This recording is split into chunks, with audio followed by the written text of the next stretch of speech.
నేను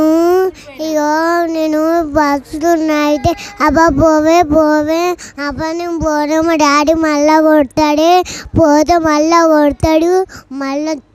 కొట్టినాక మా అమ్మ మళ్ళీ ఏడుస్తాయి కంగారు పడితే మేము మళ్ళీ పోను మళ్ళీ నాకు డాక్టర్ పడితే మళ్ళీ మస్తు చూపిస్తారు అబ్బా ప్లీజ్ నీకు దండం పెడతా అంటే అబ్బా పోవే అంటే అది మళ్ళీ పోనిచ్చి దొబ్బేస్తూ ఒక చుక్కలో మళ్ళీ హాస్పిటల్ తీసుకుపోయి మళ్ళీ మా అమ్మని ఊళ్ళకి వచ్చిట్టు మా అమ్మ ఏడిస్తే మళ్ళీ హాస్పిటల్ తీసుకుపోయి అది కడిగేసి వేరే దాకా తీసుకుపోవాలంటే తీసుకుపోయినారు అంతే.